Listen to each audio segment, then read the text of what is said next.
Hi and welcome to Whisky Shared.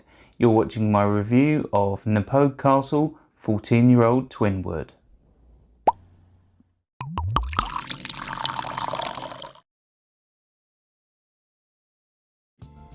I'm Toby and you're watching Whisky Shared. Welcome to my review of Knappogue Castle 14-year-old Twinwood. As it's March, I've dubbed this Irish Whisky Month, and this is the first of 4 reviews this month which are dedicated to Irish whisky. I asked my Twitter followers and Facebook followers to choose which Irish whiskies that I had in my possession that they'd like me to review, and the 4 I'll be reviewing this month are those. I have a competition so you can win some whisky. If you'd like to find out how to do that, just keep watching to the end and I'll give you the details. So let's talk about Knappogue Castle. I've not featured any Knappogue Castle before, and this is my first bottle of it. Knappogue Castle is a brand that's been going around since the 1950s, and Knappogue Castle is a 15th century castle in Ireland. It was bought back in 1951 by Mark Edwin Andrews and his wife, and they decided to restore the castle, and because he was into whisky he decided to buy some barrels of whisky and age them. He then bottled them soon after and sold the whisky under the brand Knappogue Castle.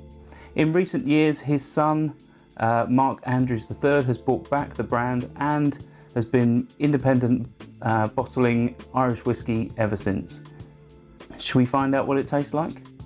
On to the whisky. Right, so before I start nosing and tasting, I will point out that this is 46% ABV. It is non-chill filtered, but it is coloured. It retails for just over £70, but can often be found for, well, probably just under £60 when it's on sale. I've decided to use my tour glass, which is Ireland's answer to the Glencairn. It's, well, I'd say it's quite a different experience, but it does definitely give you what you need when nosing and tasting whisky. Let's start with colour. I'd say that's like a deep gold. There is a really nice colour to it, but obviously some batches may have colour added to them. Let's start off with the nose. Right, so as this is an independent bottle and it's most likely coming from the Cooley distillery, I get lots of tropical fruit and pear drops. That's a note that's quite synonymous with Cooley, so although this may not be Cooley, it's highly likely. It's been aged in ex-bourbon and ex-oloroso, so interestingly I don't pick up much of the oloroso influence. There's a little bit of bitter dry wood there, but it's not unpleasant. I'm getting rhubarb, getting things like lemon.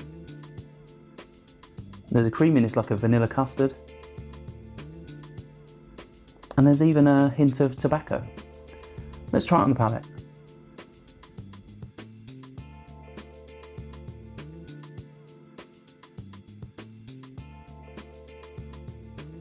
Right, so lots of tropical fruit.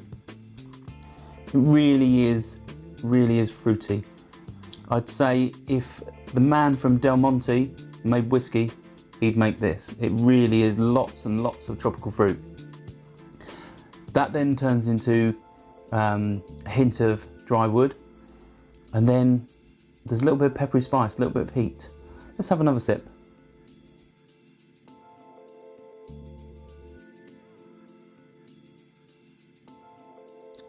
It is quite oily, so there's like a creaminess to it. There is like custard.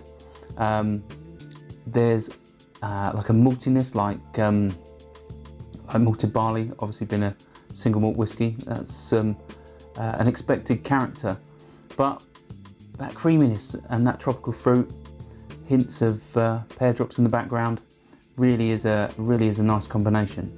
In terms of finish, those tropical fruits linger. They do linger for a long time. It's quite a long finish. There is a little dry wood that does go slightly bitter, and there's a little bit of pepper and heat that lingers with that. But it really is a nice dram.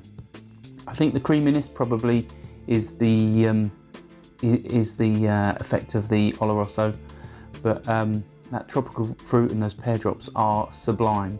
It really is nice.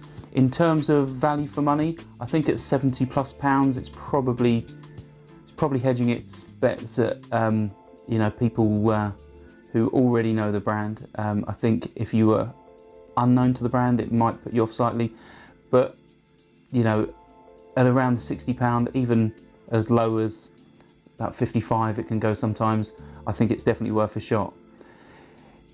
If it sounds like that's up your street, then check it out. I'll put a link in the description so you can find out more about it.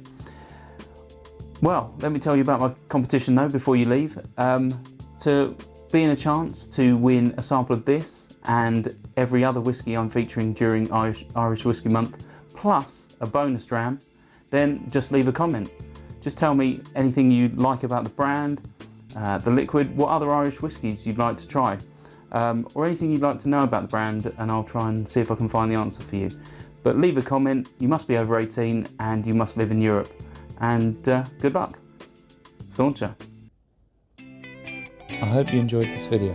If you did, why not give it a like or a comment, and please consider subscribing for more videos like this.